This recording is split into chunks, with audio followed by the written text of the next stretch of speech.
આજરોજ બુધવારે વિશ્વવિખ્યાત કથાકાર પ્રફુલ્લભાઈ શુક્લે ગણપતિ પૂજા કરી હતી અને ગણેશજીના વાહન ઉંદર વિશે ઉદ્બોધન કર્યું હતું.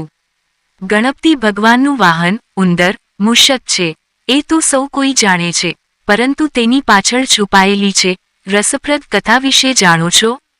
ભગવાન ગણેશ શિવજી અને પાર્વતીના પુત્ર છે. ગણેશજીની સવારી મૂષક ઉંદરને માનવામાં આવે છે. ગણોના સ્વામી હોવાને કારણે તેમનું નામ ગણપતિ છે. પુરાણમાં કેતુના દેવતા ગણેશજીને માનવામાં આવ્યા છે. ગણેશજીની પૂજા તમામ દેવો પહેલા કરવામાં આવે છે. શું તમે ક્યારેય વિચાર કર્યો કે ગણેશજીની સવારી એક ઉંદર કેમ છે? તો આજે અમે તમને જણાવીશું તેની પાછળની પૌરાણિક કથા. કથા અનુસાર એક અડધા ભગવાન અને અડધા રાક્ષણની પ્રવૃત્તિવાળો નર ક્રોંચ હતો. એક વખત ભગવાન ઇન્દ્ર પોતાની સભામાં તમામ મુનિઓને બોલાવ્યા, જેમાં ક્રોંચ પણ હતા. સભામાં ભૂલથી ક્રોંચનો પગ એક મુનિ પર આવી ગયો, જેનાથી ક્રોધિત થયેલા તે મુનિએ ક્રોંચને ઉંદર બનાવવાનો શ્રાપ આપી દીધો. ત્યારબાદ ક્રોંચ ઉંદર બની ગયો. ક્રોંચે મુનિની માફી માંગી, પરંતુ તે પોતાના શ્રાપ પરત ન લઈ શક્યા. મુનિએ એક વરદાન આપ્યું અને કહ્યું કે આગામી સમયમાં તે ભગવાન શિવના પુત્ર ગણેશની સવારી બનશે. ત્યારથી ઉંદર ભગવાન ગણેશજીનું વાહન બન્યા.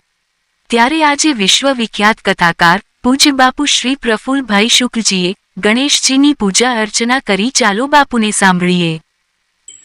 વિદ્યારંભે વિવાહે ચ પ્રવેશે નિર્ગમે તથા સંગ્રામે સંકટેશ્ચૈવ વિઘ્નસ્તસ્ય ન જાયતે. આજે બુધવારના દિવસે વિઘ્નહર્તા ગણપતિ દાદાની પૂજા અર્ચના કરી.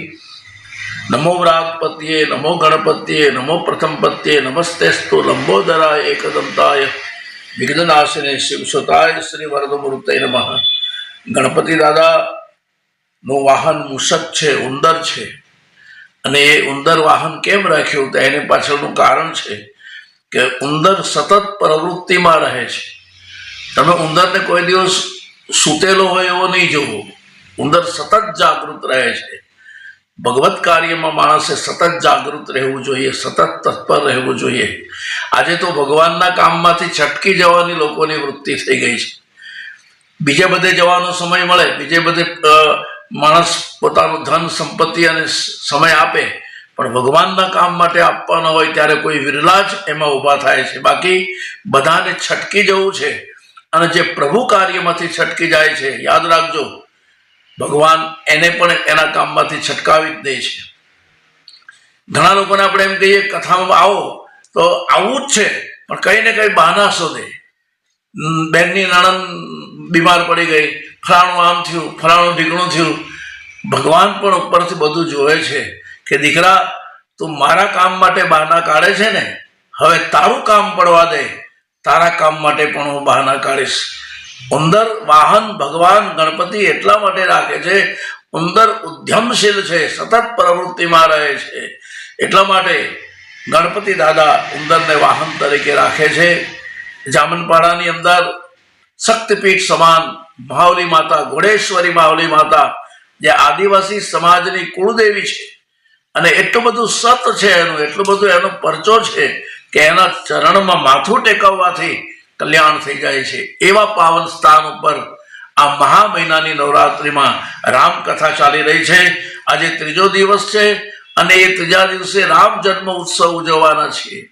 મને આનંદ એ વાતનો છે કે રામ જન્મ ઉત્સવનું પારણું ઘોડેશ્વરી મહિલા સખી મંડળ દ્વારા ઝુલાવવામાં આવશે. એ બહેનોને ખૂબ ખૂબ ધન્યવાદ છે, જેણે કાલની ઉછામણી લઈ અને પ્રભુનું પારણું ઝુલાવવાનો અવસર પ્રાપ્ત કર્યો છે. આવો જામનપાડા માવલી માતાના શરણે રામ કથામાં.